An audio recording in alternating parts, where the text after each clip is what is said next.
Hey everyone, thanks for tuning in. Welcome to So That Just Happened, a podcast for those who have lost their person and want to find themselves. I'm Carly Cooper, a single mom, widow, coach, author, and chronic truth seeker. My superpower is finding the funny, the hope, and the silver lining in any shit situation.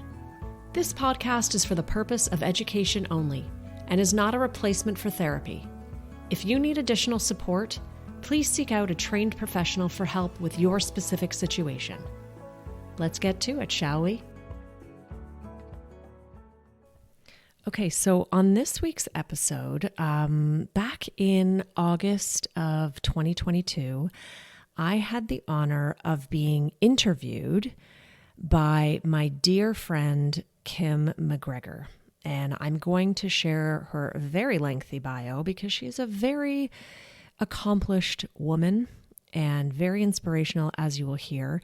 But she actually interviewed me to be on one of her, I don't know if she's doing a podcast, but she has a movement called I Believe She's Amazing, and she chose me.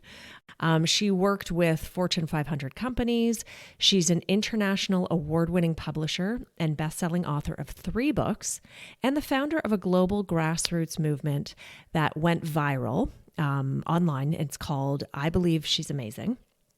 And her most important work is that she is a dedicated wife and mother of 3 young daughters. And let me tell you, these girls are incredible and her husband's incredible. I mean, looking at her and knowing her, you'd be like, ugh, she's just the person I want to hate, but you can't because she's that amazing. And so are her kids and her husband. So her journey, she's been through tons of challenging things and rewarding because she went from being an in-debt, unfulfilled, burnt-out working mom with a marriage on the brink of divorce to running a successful multi-million-dollar online business from home with a peaceful, thriving family life and a loving, healed marriage. So just when you think that that's like a lot, she's also been a brand ambassador with the prestigious luxury brand Arbonne for 12 years. And she's earned multiple trips around the world, been recognized for growth, including top 5 Central Nation for promotions, top 25 National Power Promoter, and top 11 national sponsorship. She's also trained on multiple in-person and virtual stages, including the Canadian National Conference and Path to Empower. Kim is on a mission to be healthy, vibrant, and fit in her 50s and beyond, and to empower others to look and feel their best. She's committed to helping thousands of people create wealth and time flexibility to live their most amazing life in all areas. I will put how to contact Kim in the show notes because I mean, she's everywhere. That would just take us forever. And I want to get to this episode because it's an hour-long interview. We get deep, we go in the weeds, we're honest, and I think that you're really going to take some stuff away from this. That's my hope anyway. Anyway, let's get right to it. Welcome everybody to my first I Believe She's Amazing in a few years. And we're going to have these regular interviews. But for my first interview, I chose one of my very best friends in the whole wide world. We've been friends for like a really long time. We've been together through a ton together, actually. And funny story, how we know each other, which actually I'll let you maybe even share. But I want to introduce you to one of the women who I think is the most amazing woman that I know, that I'm so grateful to call one of my best friends. And that is my dear friend, Carly Gottlieb. Carly Cooper, Carly Gottlieb. Thank you, Kimmy. Yes, you do know me originally as Carly Gottlieb, although I haven't said that in probably 30 years, but I only ever think of you as Carly Gottlieb. Yes. So, so that a quick story of how we met. So Kim is actually, even though she doesn't look it, she's a little bit older than me, just a little. So she was actually friends with my sister. I don't even think I was born yet, but our families were friends. They lived like in the same area, whatever. And then fast forward, 25 years or something like that. Yes. And I was being interviewed at Barney like the purple dinosaur Barney. And at the company, not to be the dinosaur. And let's be clear. And I think you recognized my name, who was, you saw that I was being interviewed, and you came in after and you're like, "Are you Carly Gottlieb?" And I'm like, "Yeah, who are you, gorgeous lady?" And you mentioned who you were and the connection. And I mean, I remember like the names, but I said, "Is your mom?" I said, "Oh, my mom's best friend was Shayla Gottlieb, and she was married to Kenny." And you're like, those are my parents' names. Yeah. And then it was love ever since. Oh, it was. We bonded over IBS. Do you remember that? How can I not? I was like, anyone who can talk freely about IBS and make it okay. I was like, you're my soul sister. Exactly. We used to go on lunch dates. It was Carly and another girl. Very short, and we didn't eat much because of the IBS. That's right. But that was like a topic of conversation.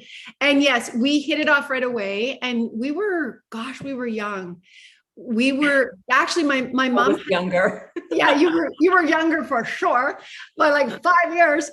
And my mom hadn't passed away yet. I think I was like 27. So you would have been like 20. You were a baby, man. You were 22. Wow. Yeah, something like that. You would have been 22. 21, 22. And then we were instant buds. And I know, we've been through so much life together for sure. Lots has happened. I had children before Carly, and Carly's Maddie was the first baby that I held. Remember that? Maddie was the first baby, and I had Maddie in one of those little seats on the island in our kitchen, and Carly came over with Mark, because you were dating Mark at the time, who became her husband, we're going to talk about in a minute. And Carly walked up to the island, and Maddie was like 3 months old. And Carly just leaned over. Carly, you're going to see, is like one of the funniest people. My girls, my husband, all of us were just like, oh, she's so funny. Always best company. And she leaned over to Maddie at 3 months old, and she was like, "Shake a paw." I had no maternal bones in my body. Clearly, I was like, I don't know what to do with a baby, but I know what to do with a dog. Shake a paw, Maddie, shake a paw. It was the cutest. I've told that story so many times to the kids. And then Carly married this awesome guy, Mark, and they went on to have this awesome child, Jack, who we are all madly in love with. And my kids think about him like he's their younger brother. He's going to be 16 the end of this month, which is cray. But yeah, so we've been through a lot together. But, one of the reasons why I wanted to have you on, Carly, is because you continue. I'm going to try not to get emotional because I didn't bring any freaking tissues with me. And I know I feel like I cry more than you do. Yeah, do you have something you can share with me? Thanks. Yeah. I wish. Poof. But one of the reasons that I wanted to have Carly on is, she has just been through such a crazy journey over the last year and a half, really. It's pretty fresh. And through all of the personal growth that Carly has done. And that's one of the things I think that's kept us really close as friends, is that we are just constantly inspired by one another. And over the years, we have really pushed in a really awesome way each other to grow and to have we have those deep conversations. We don't really talk about people and bullshit stuff. Like, we've always had a very deep connection. And talked about, bigger picture things. And we're both very transparent in our journeys to be our best selves. And then, you've had this really, what would take a lot of people out, with the passing of your husband. So let's go back a little bit and just talk about how, like, before, when we were friends in the beginning. And I remember when you actually came and said, like, "I'm dating this guy, Mark. And he's really awesome." Yeah, he was one of those guys. He was, funny and could go deep. He was also did a lot of personal growth work. And, I'm always, anybody who meets me in my world, other than you and a few others, like, I'm the weird one. Like, I'm the one who's like very woo-woo, like talks to angels, uses essential oils, like does all the things that people are just like, "Are you a witch? Like, what is your problem?"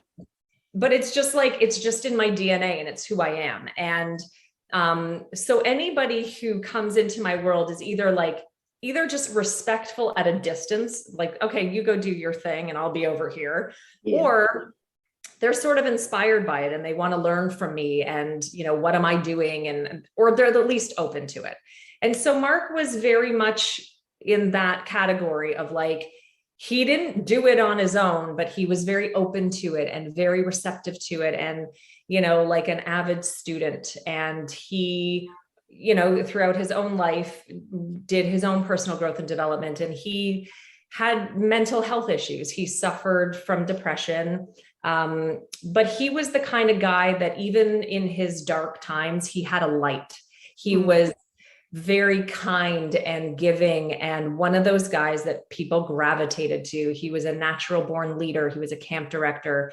He had influence, and he treated everybody equally, like the CEO of a company to the janitor and everybody in between. He was just that guy that made people feel really great.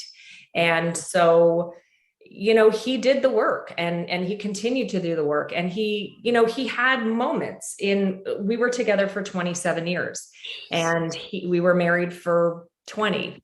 And, throughout our journey together and our life together, most of it was great. And there were I can point out like 4 key times in our life where he had setbacks, but he always bounced back and he did the work, and he, and I always admired him for that. And he was also very open and talked about it, even in a time where it wasn't as popular to talk about it as it is now. It's like everybody now has something. Yeah. And we all kind of wear it as like a badge of honor. But back in the day, even when I had my anxiety and panic attacks, like that was in my 20s, and I didn't talk about it. I was very ashamed to talk about it because I was always the strong one. And what would that look like? And, now it's very different. But so I always admired the fact that at least he tried, he wasn't a victim. And should I just like tell the story at this point? So, once COVID hit, he also had suffered a couple concussions in his life, and he got his 4th concussion end of 2016, and it rocked him, and they say that the more concussions you get, the worse they get. And it can trigger depression and suicidal thoughts and all the things. And, he was bedridden. It was very hard for him because he was one of those people that he wanted to do so much, and he felt like he could, but his brain couldn't catch up.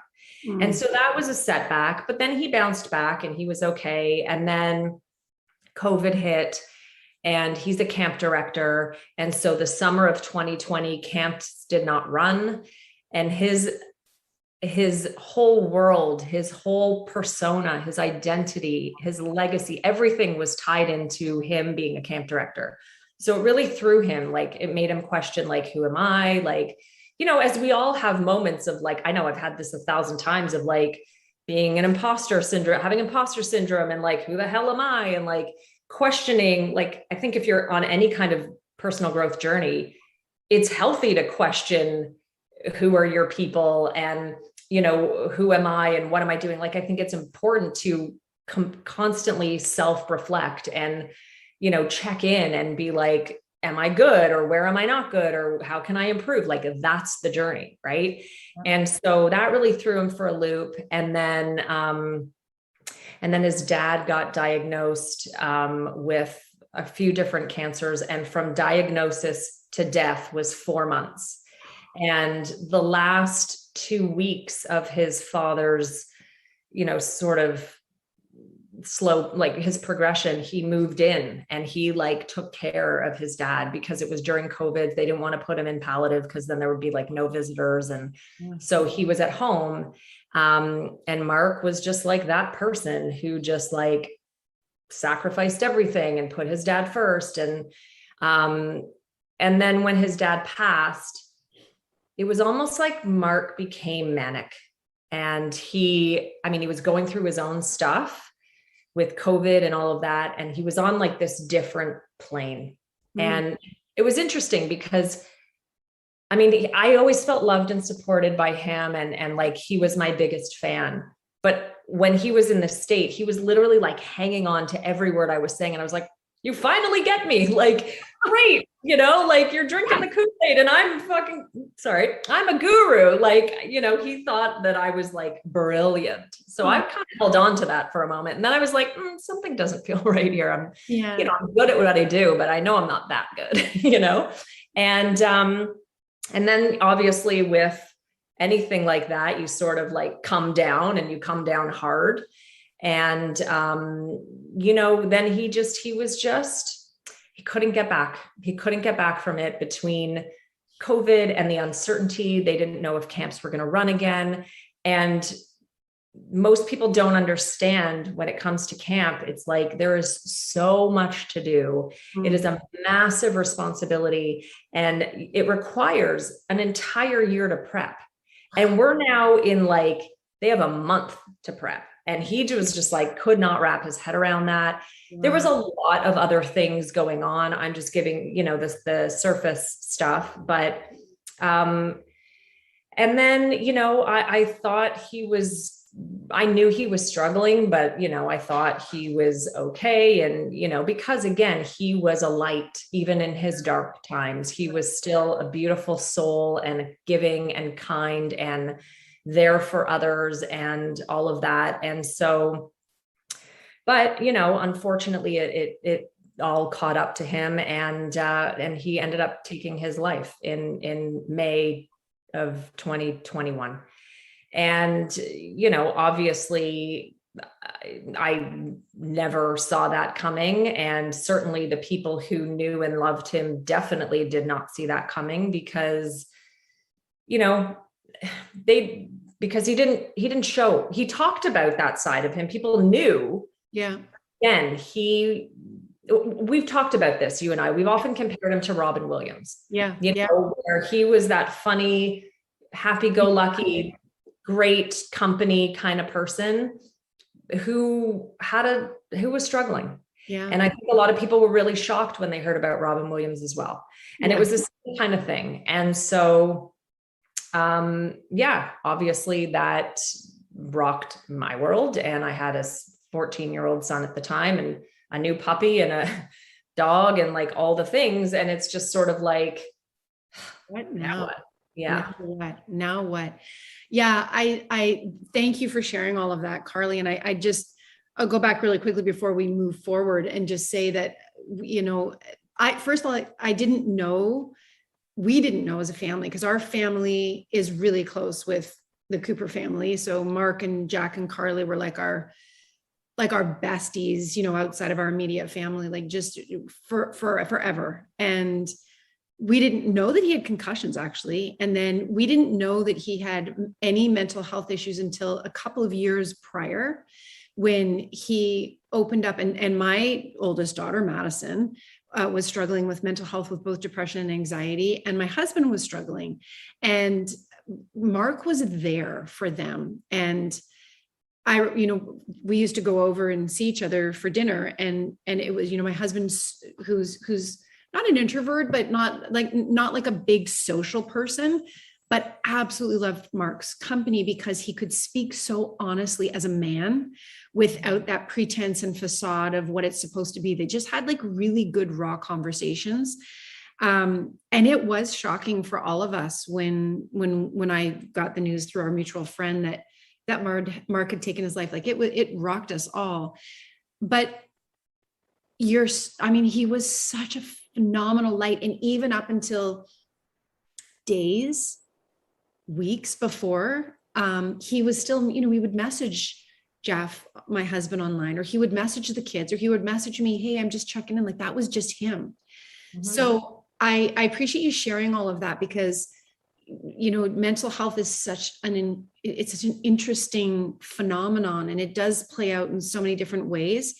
What I wanted to touch on too, Carly, is just your take on how you've dealt with all of that. Like I'm just going to say 3 quick takeaways that I have noticed about how you've handled it. The first is just grace. You have had so much grace. Like this is a time when you could have been a total victim. Like suddenly you're a widow, you're a single mom, you're questioning yourself, your future, you're young, you're in your 40s, and you have never played the victim card ever. Number two is you got to work right away on what you needed to do for yourself and for Jack, for your son. And the third thing is you have only ever spoken highly about Mark, and you've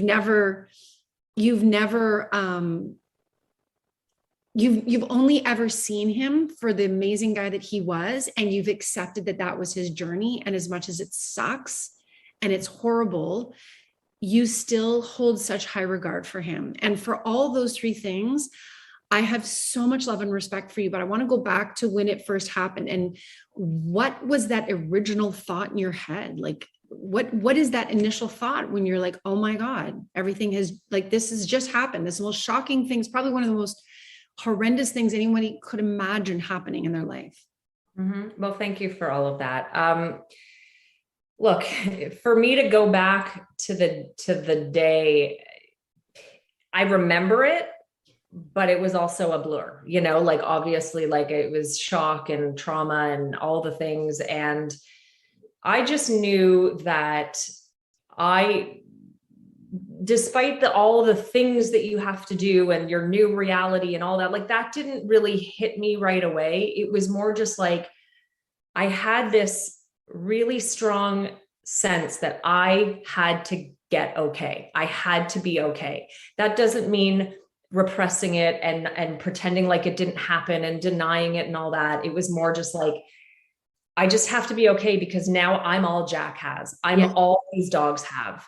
Yeah. And I think the fact that because I've done 25 years of personal growth and development prior to anything really, like, I mean, we all have stuff, but this was like a big thing. Yeah.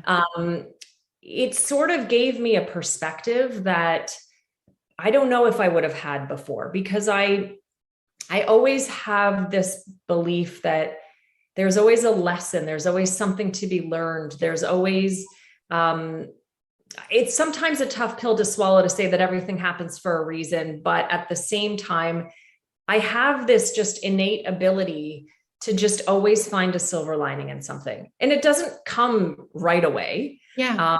Sometimes you do have to look for it, but that's just sort of like how I'm wired. Your wiring. Yeah. Yeah. And I think it's because I've become that way. Like I've trained myself to become that way. And so I kind of just got to work really quickly. And like you said, the first thing that I did was I knew I didn't want to move. It happened in my house that I'm currently in, and I didn't want to move because my world is here. My son's world is here. I couldn't begin to wrap my head around that. So I was just like, and again, I'm not saying these were all like really conscious thoughts and decisions, but this is sort of like the overall feeling that I was feeling was, I'm okay with, or I'm prepared to feel all the feels, the sadness, the anger, the questioning, all that. I just didn't want to feel freaked out. I didn't want to feel scared, because that to me is far more debilitating than being sad or frustrated or angry. Like that gets in the way, but I felt like I could move through that faster than if I was paralyzed with fear. Yeah. And so what I did is I have to say, I believe in therapy and help and all that. Because of what I do, I'm a life coach. And because I've studied so much, I know myself so well that I'm a little bit, skeptical. Not skeptical. I'm a little bit arrogant about talk therapy for me, because I feel like they're just going to ask me questions that I've talked to myself a gazillion times in my head. Like, tell me something I don't know. Right. But the kind of help that I did get was EMDR, which it stands for I something, something, something. You'll just have to desensitization. Yeah. Yes. And that is a therapy that is specific for trauma and grief. Yeah. And again, I'm not going to spend too much time explaining what it is, but it really gets under the hood and desensitizes the traumatic experience. And that's what I needed, because I can still go back in my mind and picture things, but it's just a picture. It doesn't like affect me. It doesn't desensitize me. I mean, it doesn't like freak me out in the way that it did. That was the very first thing I did. Yeah. And once I got back to a place of sort of neutrality, then I could be like, okay, now I can show up and deal with everything else, which for me, and I'm not saying that this is the way and the only way, but for me, I am somebody that needs to spring into action because I have anxiety. And if a pending task or something that is just like hanging over my head will create more anxiety for me. Yeah. So if I just sort of put my blinders on and focus and do all the things, then it's a distraction, let's face it. Yeah. And it's also just like crossing the things off the list, because unfortunately there's a lot to do. You can say it. Shit ton to do with just dealing with the logistics and,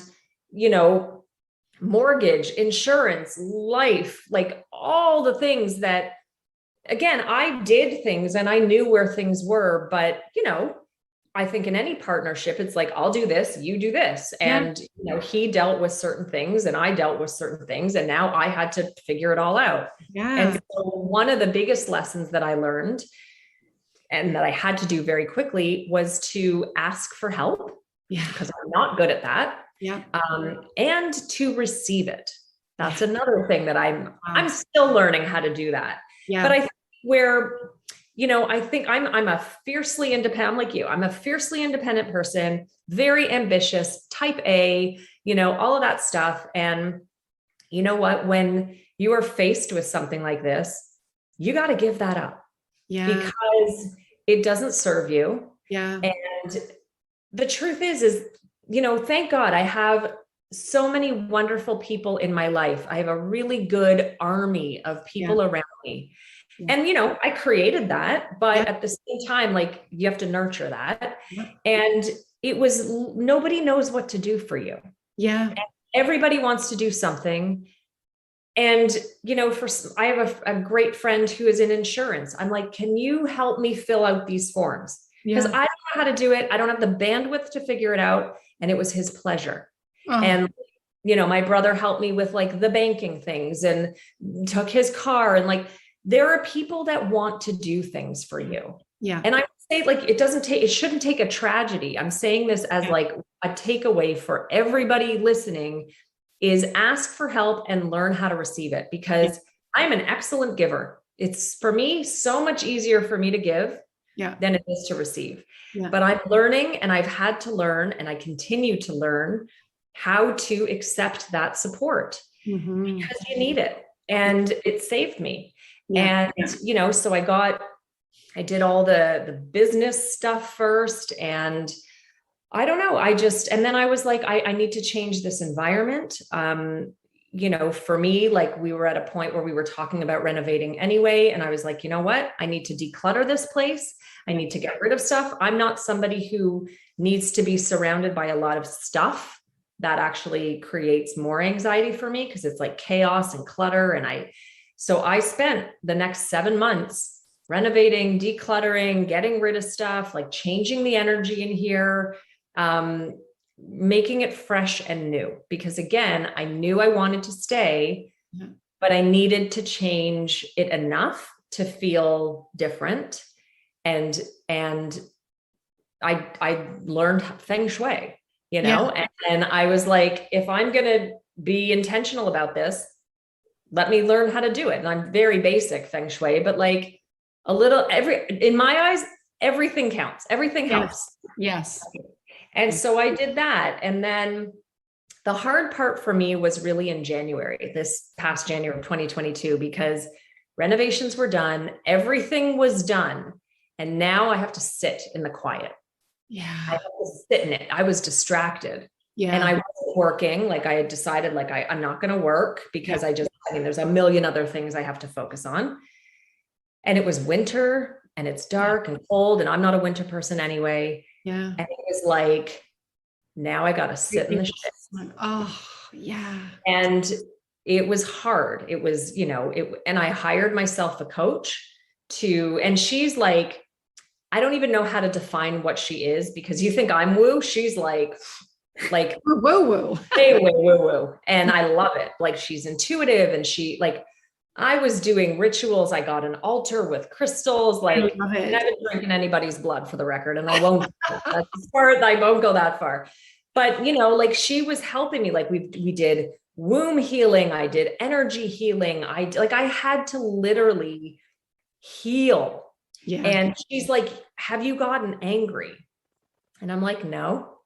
She's like, you have to scream and get angry. Like, I had to learn how to let it out. Yeah. Like you said, I had a certain compassion and empathy for him. Yeah.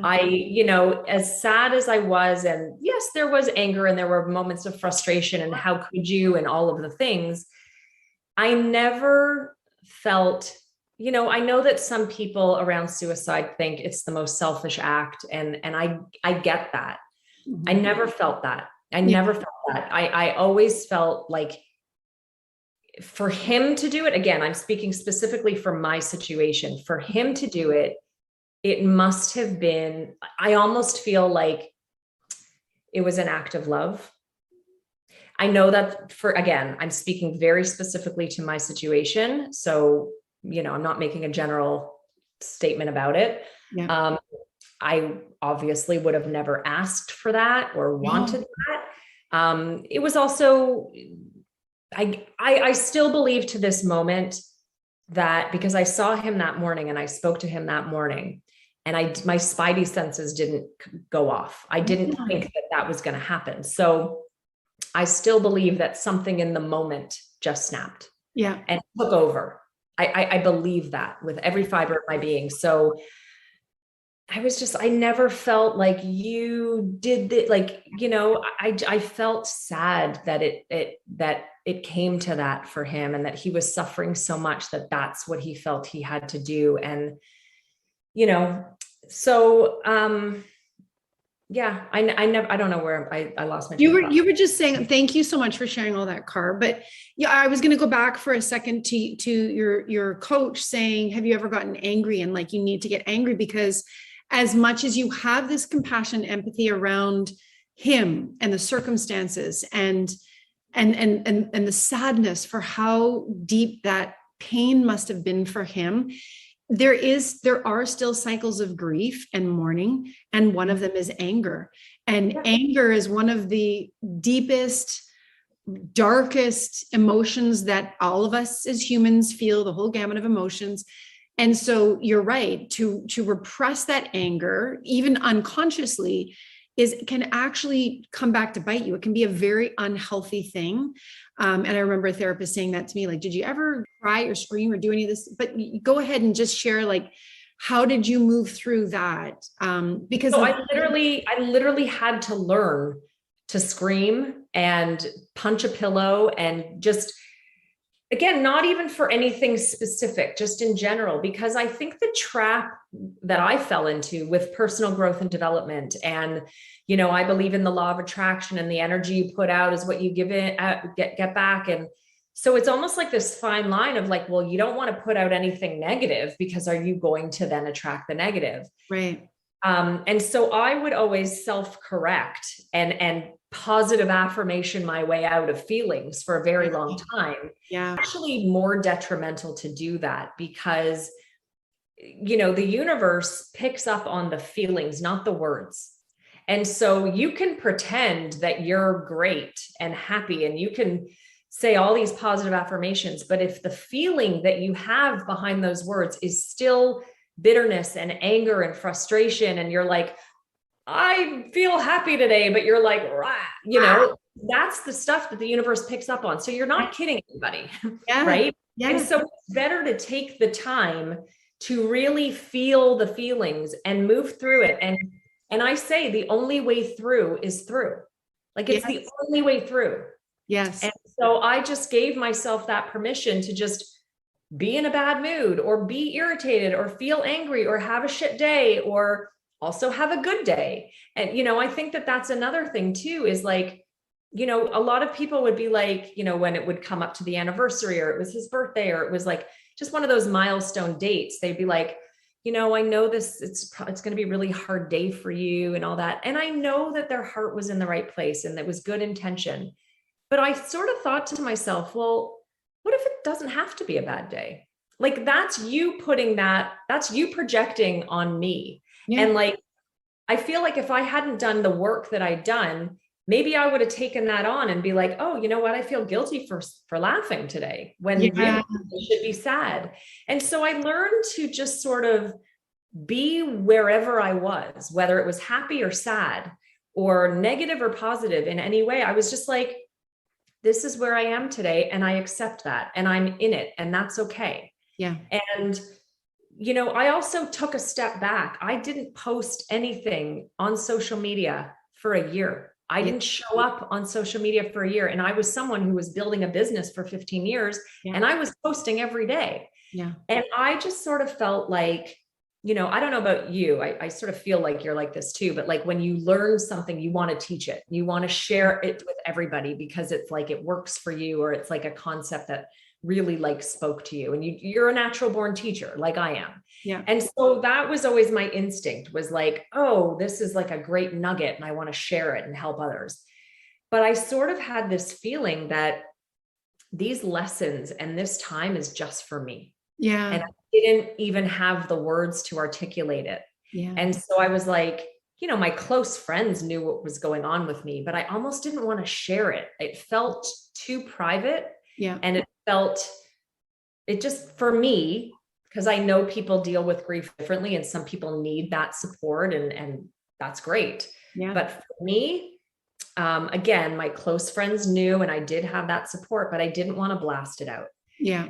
And that was also a really important thing for me. I've said this so often that I feel like I really was like I was cocooning. I was like the caterpillar who was just going through the discomfort and the ugly stage.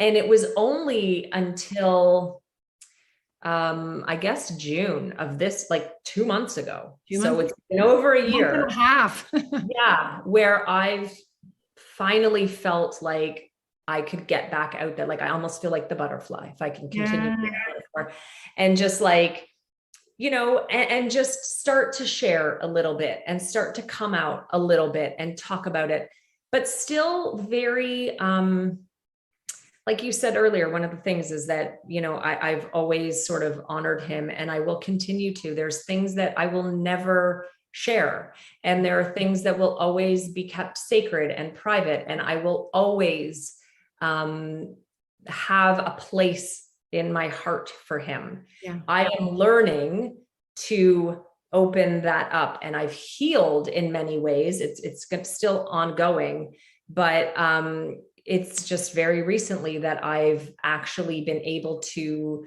open my heart up, and to be able to move forward in that way. But it's been a time. It's been an intense time. It's been so intense. And I think that, EMDR, my oldest daughter, who has a genetic health condition, did EMDR as well. And it was incredible for her. And my three daughters, as you may know, they work with an organization called team.org. And it was founded by a young woman, Mackenzie, whose sister took her life when she was just 17, Shelby, and it literally just changed the trajectory for Mackenzie. And Maddie and Mackenzie found each other randomly on Instagram, and they are all like best friends. Mackenzie lives in San Francisco, and we live in Toronto, but my three girls help her run this part of her organization team, which is all about teaching everyone about mental health. Mm-hmm. And she did EMDR. That was how I learned about it, for Maddie to be able to use that. So as much as like, I just wanted to go back and reframe that again, because I think there are so many really phenomenal modalities that can help people through any sort of mental health challenges that they're facing.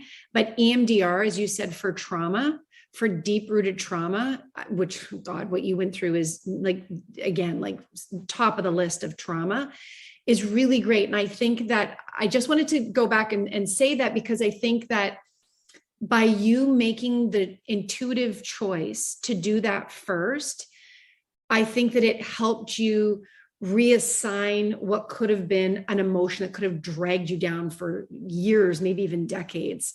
And it allowed you to reassign that emotion and that image and all of the things that I'm sure were experienced in when all of this happened.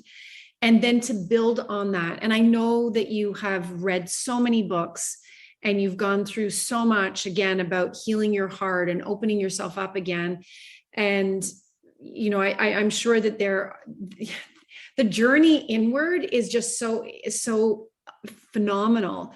But I love that you shared that you're able to give yourself the opportunity to have whatever you're feeling in the moment. And I'm 53 now, but I'm learning that from my kids, and they're learning it from this organization that they work with. And it's benefiting me in my marriage because my husband suffers with depression and anxiety.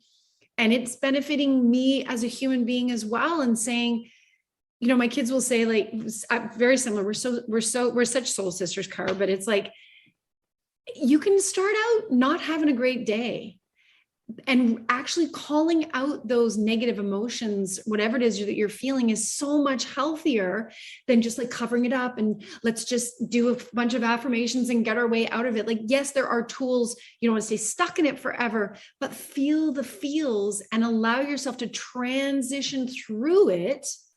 And then you can move on, and then you can start to change your vibe again with whatever else it is that makes you start to come alive again. But I think that's so important for you to share, that it wasn't like you had this easy path, this journey over the last year and a bit. You've really done some really deep, dark work, and I commend you for that. I just think and I see it reflected in Jack and how he feels, and you guys are close, and the way that you can talk about Mark without breaking down into tears, but with a really healthy reframe. So I just wanted to call that out and just say how awesome I think you are. But I wanted to move on to how you've opened up your heart now and allowed yourself to feel again. And you're young, you're just 48 and you still have like your whole life ahead of you. So can you talk a little bit about how that has felt now as a widow? Like, what a crazy term. Nobody ever really wants that, especially not at 48, and especially not the way it came, so sudden and drastic and unexpected. But how does it feel now to be at this stage of life where I'm obviously the journey isn't over. Like, there's so much that's going to continue to come up, and that's the beauty of the life journey. But how are you feeling with that new level of awareness of who Carly is and how much more you have to open up and give? It's interesting because one of the big thoughts that I had throughout the year was, I feel too young to be alone for the rest of my life, but too old to start over. Right. Oh. And I met Mark when I was 19. We were together 27 years. I haven't been on a date since 1994. Like, there was no internet. You know what I mean? And so I didn't date in my 20s, 30s, 40s, and I don't know what that looks like. And the idea of it, because of the apps and all the things, like, I am a serial monogamist. Yeah. I am not somebody who wants to play the field and all of those things. And now all of a sudden I'm like faced with that. Yeah. And so that was really daunting. And I tried a couple of times more out of curiosity. And my coach actually said, just go on the apps, not necessarily to find the one, but like to start talking to men again and to receive compliments. Cause again, I'm terrible at receiving. And I would immediately, if someone said to me, on an app, I think you're attractive, I'd be like, well, what does he want? And I'd just get really skeptical and walls go up and it's like, nope, and so I was just so closed off to that idea. And also my heart was still very wounded. Yeah. And even before Mark, before this happened, part of my stuff was suffering with abandonment issues and attachment things and just from life and things that happen. And, because Mark was a camp director, he he was gone 4 months of the year. So I know that he didn't actually abandon me, but it was the same feelings, of just like having to be alone and all the things. And so, I had stuff prior to, we all have baggage in our life, and it's going to show up and continue to show up until you face it and until you feel it. Yeah. And so, I had walls up, I was guarded. I like needed now to really protect my heart. I had trust issues and like all the things. And so the idea of going on a dating app or like meeting a stranger in that way was like, I can't, like, I don't understand. And so I had to like do a lot of work around that. And, I tried it and I shut it down a bunch of times. I'm not ready. I'm not ready. And then I got to work manifesting, right? Because it's sort of the only way I can sort of control something that is completely not within your control. Yeah. And what was different this time, the way I did it was, I think the way manifestation can be taught is, you write out all the features of what you want someone to look like and all the things. And sometimes it works, sometimes it doesn't, and whatever. But I learned a new way, and it was, how do you want to feel in a relationship? So it's not just like, I want him to be tall and dark and handsome and all the things, but how do you want to feel? Yeah. So I wrote out a list of, I want to feel secure. I want to feel safe. I want to feel loved. I want to feel nurtured. I want to feel like it's home. I want to feel comforted. I want to feel comfortable. I want to, all the things. And I would just not even read it every day, but like feel that, and when I would go walk my dog in the morning, I would like listen to music and I would think about that. And, and people were like, I'm not worried about you. Like, you'll be fine. But like, I have a very high set of standards, and what I want and what I'm looking for. Look, I felt very loved and adored by Mark. Yeah. And I was lucky to have that. You had a special relationship for sure. Yeah. I was lucky. Not everybody feels that from their partner, right? And my situation was different too, because my marriage ended abruptly.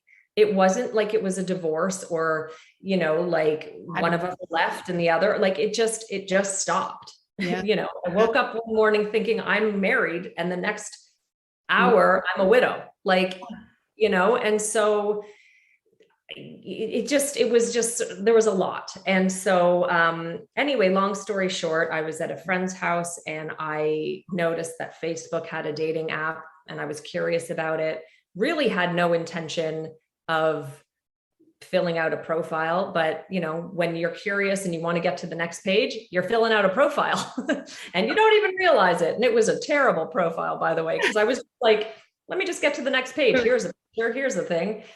And anyway, I matched with somebody. I didn't really think much of it. And, we just got to talking, and we just continued to talk. And I decided, because of all the work that I had done prior to this, but also in this past year, I'm a different person. I've been forced to become a different person. Forced into it, but it was a choice, right? Like I chose to do the work, and I got very clear about, okay, I was given a second chance, not one that I asked for, but I have two choices. I could either, like you said earlier, like curl up into the fetal position and never get out of bed, or I can make the most of it. And I chose to make the most of it. And what that looked like was me getting super clear and confident in who I was and what I will and will not put up with anymore. One of the gifts of age. Right, absolutely. And I was just like, I'm not playing games. I know exactly, what I want, like obviously room to bend, and, not everything's a deal breaker, but like, I'm very clear. And I'm also, here's the other gift of it all. I know how capable I am of being on my own. I know where all my money is. I know where all my stuff is.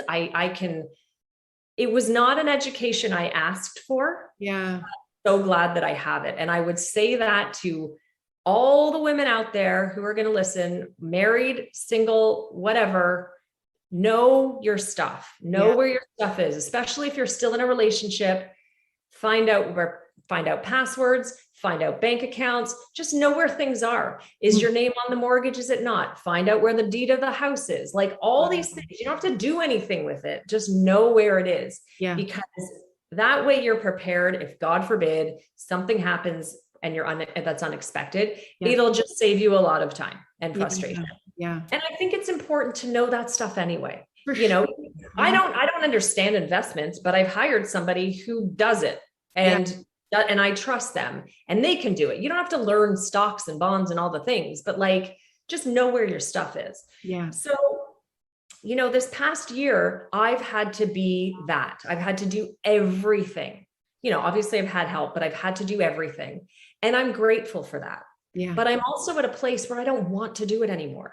Right. You know, I think we're just, you know, especially modern women who are working and we're strong and we're ambitious and we're, you know, we're very much, myself included, operating from a very masculine energy. Yeah, I agree. Yeah. And what I've had to learn is to step back and get more into my feminine energy. And you need both. Yeah. Right.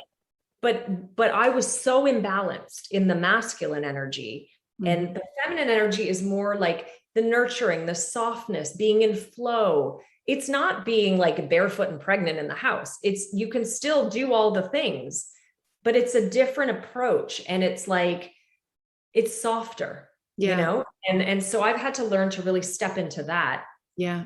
I got to a place where I was like, I want someone to take care of me. Yeah. Now, you know, like, I don't want to be the strong one all the time. I know I can be, I know I'm capable of it. And I'm not talking about a victim and a damsel in distress and I need to be saved by a man. I'm not talking about that. I'm saying that I don't want to change a light bulb, and I don't want to mow a lawn, and I don't want to like do all those things, and I don't want to barbecue. I'm glad I know how, but you do it. You know, like, it's those kinds of things that I'm talking about. Yeah.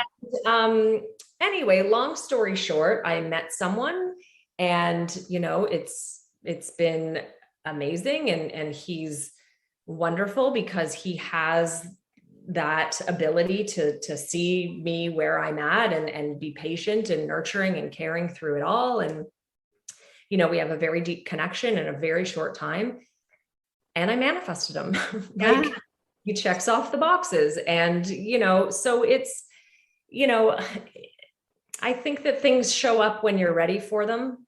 But you have to be open to receive them. And that's been my ongoing journey. And that's where I continue to learn. But I think that the beautiful thing of any relationship, or the relationship that I'm in now, is that you should challenge each other and, you know, call each other lovingly on your shit so you can evolve together and grow together. You know, and I think that's what makes something sustainable. And so I feel very blessed. We're still sort of like, how has this happened in such a short time, and how did it happen? But you know what? I think it's when it's the things you pray for, and then when they happen, you're like, well, this can't be real, and we sabotage it. It's like, but things should be that easy. Yeah. Right. Things should be that easy. Yes. So, you know, it's, and in a lot of ways, and I hope people understand this, this is my woo coming out, but, you know, I would talk to Mark a lot in this past year, and I said to him, look, if it's not too awkward for you, I know that you're still looking out for Jack and I, and if it's not too weird for you, you know, I'd love for you to have a hand in who comes into my world next. And I do. I believe he had a hand in it. Yeah. I totally do. And that was his nature. And that was the nature of you both loving and respecting each other so much. What a fascinating journey. And I know Carly was just over at our place actually this week. We had lunch together, my girls and her and I, and it was just, honestly, like, I just left. I was on a walk afterwards, and that was when I got the download, like, Carly's going to be your first guest on this show. And she was like, yeah, baby, I'm up for it. Let's do it. So I feel like we need to do a part 2, because this is all still so new with what you're doing, but I think that what you have just shared so candidly and with so much strength and so much work that has gone into getting you where you are, that you are going to give so many people hope that whatever they face, they can maneuver through it. Not perfectly, but there is no such thing as perfect, but with real determination and intention and focus on what the outcome is. And that is for you to be grounded and strong enough to go on and continue to have a great life and keep what you had with Mark in a really great and sacred place, and also continue to live your life. So I thank you so much for sharing that. And this is, I believe she's amazing. And you know how much I think you're so amazing. And I'm so grateful for our, gosh, we've known each other longer than you knew Mark. So I don't know how long it's been. It's like 30 something years that we've been friends. It's a crazy amount of time. So my question to you before we sign, I like this hour has gone by so stinking fast. Yeah, I know. Is who, like, and it doesn't have to be somebody that you know, it could be somebody that you look up to or admire, or a celebrity or a figure or an author. Who are the women in your life that you think are amazing?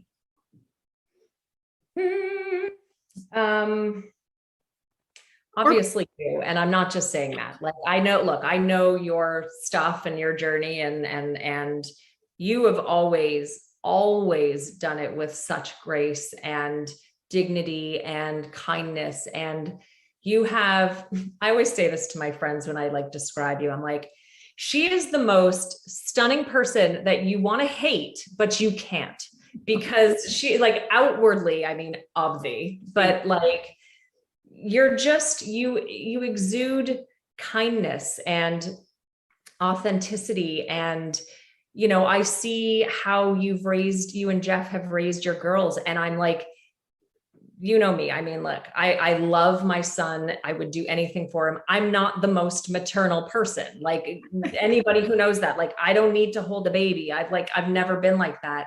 Yeah. And yet your girls have always been, at all ages, I'm so impressed with them. Like, and they're just beautiful souls, and they're just smart, and like all the things that, like, I've always considered them to be my peers, even when they were 7. Like, I was just like, we're the same, and we can talk about life. And like, I don't have to like talk down to you and patronize you, because you're like super smart. And it is such a testament to like you and Jeff and how you've raised them, and just, Thanks. I don't know, like, I'm literally not like blowing smoke because I can't think of anyone else. Like, I would really choose you like all the time, because I'm in such, not even awe, because it's who you are and it's who you've always been. But, you know, and you've had a ton of stuff in your life, and like, looking at you, people will judge and jump to conclusions and be like, oh, she's had it so easy, and look at her. They don't know, they don't have a clue. And I think that that's really speaks to your character, how you can carry on and go through life and still have this zest, even when you've been like beaten down time and time again. So I would say, hands down, award goes to you, babe. Well, thanks. See, I got to learn how to receive too. So thank you. I know, it's so uncomfortable. It really is. A good giver. Yeah, I know you're a great giver. I'm just like, okay, every fiber in my being is like, I know, it's like, oh, stop it. Yeah, exactly. But thank you. And I think teaching each other, always teaching each other. Honestly. And Jack is like, you, like, for someone who's not maternal, damn good parents, you and Mark, like, awesome and phenomenal mom. Like, you just have such a phenomenal relationship with Jack. Well, thank you for being my first bestie. Your first. Yay. We're going to have to do a part 2 at some point, because yeah. And I'm going to include below links. I know you're sort of just coming out of hibernation after your sabbatical from your work as a life coach and, you know, running your business. And you'll let me know if there's links that you want to include where people can find you, because I have a hunch that you will get some people that may want to reach out and connect. So you can sort of take that, play that by ear. But I love you, sister. I love you. So, so much. Thank you for this. And I just love you to bits and pieces. I love it so much. Thank you. And thank you everybody for joining us. All right, my friends. Thank you so much for listening to this So That Just Happened podcast. I really hope you found value in this episode and that you're walking away with at least one golden nugget that you can implement or feel inspired by. I would be so grateful if you would share it with one friend or family member who is committed to moving forward and transforming their life. Make sure you subscribe so you can catch every new episode, and please leave me a review. It would mean so much to me. Also, follow me on Facebook and Instagram at @CoachCarly. Thanks again for listening, and I'll see you in the next episode.